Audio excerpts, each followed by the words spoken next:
So yun, welcome po ulit sa vlog ni Cram NC. So ngayon guys, andito po tayo sa may Budapest. So nasa tapat po tayo ng Parliament. So ngayon guys is Thanksgiving Day or Hungary Foundation Day. So ngayon ay August 20.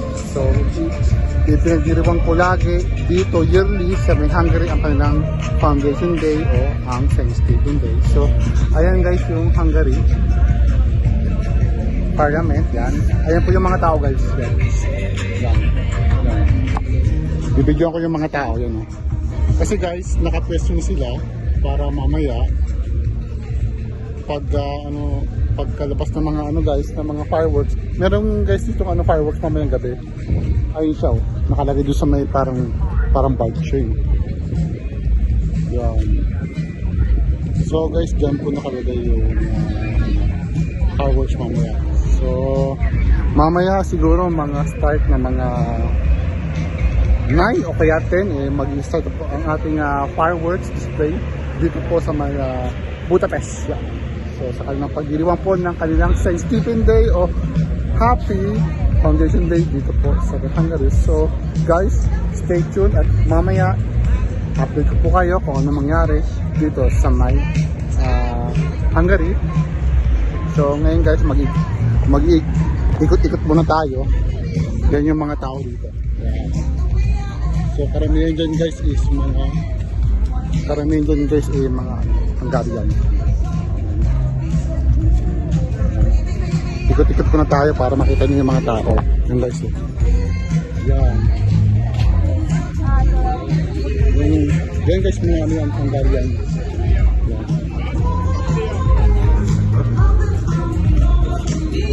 So guys, kung napapansin nyo, mayroong doon sound system para mamayain.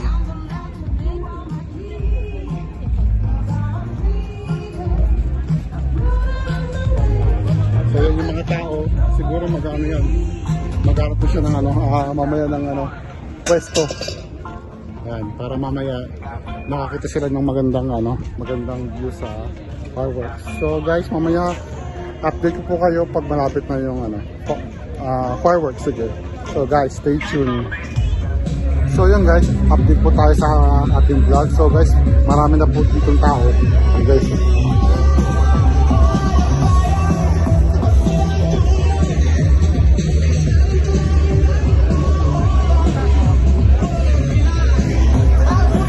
so guys, time check po tayo is 7:30 na. So maya mag-start na po yung fireworks mga bandang 9. So marami na mga tao. Yan, talagang nakaano na sila. Nakaposto sa malapit sa may Parliament. Yan yung Parliament. So guys, stay tuned po tayo at mamaya andyan na yung fireworks. So stay tuned tayo sa vlog ni Trappers. So yun guys, update po kayo sa ating vlog. So guys, nagkaroon po ng konting problema at bigla po bumuhos ang ulan ng mga bandang 8:30. So nagbago po ang schedule na dapat 9. So ang start po ng schedule ng fireworks dito sa may Budapest ay nalipat po sa 10 o'clock. So guys, yan po, medyo nabasa ang paligid. Yan, ang paligid kasi umulan, kaya nagkaroon ng pagbabago. So dapat na magsisimula ang program, so naging 10 o'clock. So mamaya guys, update ko po kayo pag malapit na mag-start ang event. So ngayon medyo maglalakad muna tayo kasi para mamaya pag-uwi hindi tayo mabusan ng sasakyan. So guys, update ko po kayo ulit sa ating vlog dito lang sa may Budapest.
So yun guys, maraming pong salamat sa panood ng aking video. Saka don't forget to like, comment, and subscribe sa channel ni Kram AMC. Dito lang sa may Budapest, Hungary. See you on next video.